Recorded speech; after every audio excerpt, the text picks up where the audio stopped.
United States, Tim Walz. Vice President Kamala Harris introduces Minnesota Governor Tim Walz as her running mate, while Ohio Senator Vance speaks to supporters during separate rallies in Philadelphia. And U.S. officials say a Pakistani national with ties to the Iranian government has been arrested in connection with a plot to kill American politicians. The Morning Rundown starts now. From the Straight Arrow News Studio, bringing the stories that matter to you from across the United States and around the world. This is the Morning Rundown. Today is Wednesday, August 7th. Thank you for joining us. I'm Kara Rucker. We start on the campaign trail with both major political parties making a showing in Philadelphia on Tuesday. Vice President Kamala Harris and her newly picked running mate, Tim Walz, held their first rally together and a dueling rally close by. Former President Trump's running mate, J.D. Vance, making his first stop in Philadelphia since joining the Republican ticket. Harris joined Walz on stage in front of thousands of people at a rally and in front of millions of voters across the country who tuned in. Polls show 71% of Americans have never heard of Harris's new running mate. Walz getting the opportunity to introduce himself in battleground territory and taking aim at the vice presidential pick on the other side of the ticket. Like all regular people I grew up with in the heartland, J.D. studied at Yale. Had his career funded by Silicon Valley billionaires, and then wrote a bestseller trashing that community. Come on! That's not what middle America is. And I gotta tell you, I can't wait to debate the guy. And at Vance's rally in Pennsylvania, he responded to the news of Walz being Harris's selection for vice president.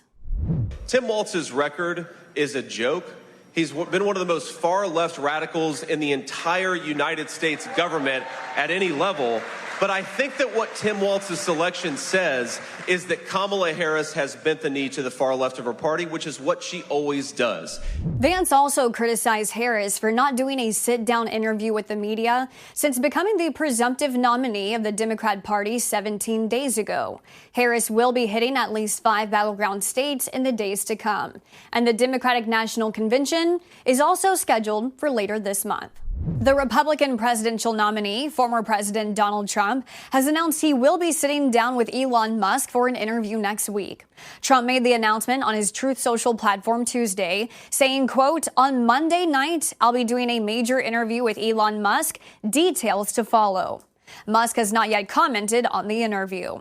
Last month, the tech mogul endorsed Trump following the assassination attempt on the former president during a rally in Pennsylvania.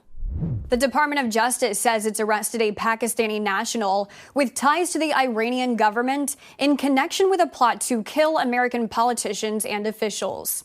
Multiple sources say one of the main targets was former President Trump. Asif Merchant is charged with murder for hire after DOJ officials say he flew from Pakistan to the U.S. to recruit hitmen for the plot. They say one of the so-called hitmen he contacted was a confidential informant for the FBI. Trump's security was increased in June after authorities learned of an Iranian plot to kill him.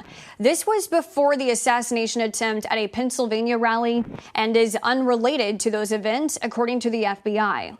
Merchant was arrested on July 12th, one day prior to Trump getting shot in Butler, Pennsylvania.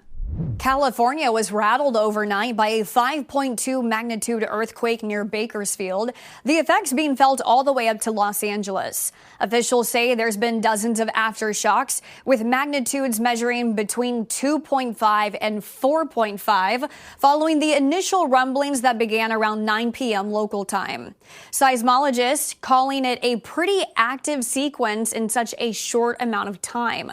No significant damage was found by helicopter crews, and no injuries were reported. Hamas has named its new leader following the assassination of former leader Ismail Haniyeh in Iran last week. Yahya Sinwar will now lead the terror group, who is known as the mastermind behind the October 7th attack. The move is likely to provoke Israel, which has had Sinwar at the top of its most wanted list since that deadly attack 10 months ago. The Israeli military responding to Sinwar's appointment, vowing to take him out as well. Israel's killings of multiple senior officials in Hamas over recent months has led to rising tensions in the region. A quick results recap from a few closely watched primary races. Democratic Congresswoman and squad member Cori Bush has lost her primary race in Missouri, according to media projections. Bush has been a vocal critic of Israel in its war against Hamas, with pro-Israel groups spending upwards of $10 million on efforts to unseat her.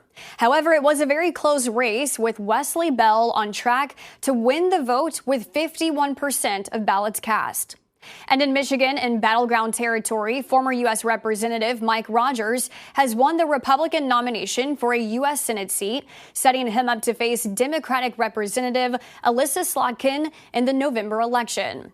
Michigan is said to be a key Senate race this election, especially since it's an open seat now that incumbent Democratic Senator Debbie Stabenow is retiring.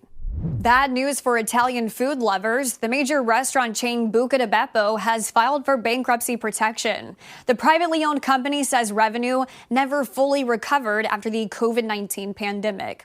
As part of its bankruptcy, the 3-decade-old business said it began closing underperforming restaurants this year, including a dozen locations last month alone. It will also restructure the rest of its 44 locations, but says it will continue to serve its family-sized portions that has been Buca's staple. Finally, this morning, the U.S. took home 2 Olympic gold medals on the track in Paris on Tuesday, bringing the team's gold medal count to 24 and the overall total to 86. First, Cole Hawker won the men's 1,500-meter relay, coming from behind in the final seconds to set an Olympic record at 3 minutes and 27.65 seconds. And then Gabby Thomas earned her first Olympic gold medal, winning the women's 200-meter final after taking the bronze back in Tokyo.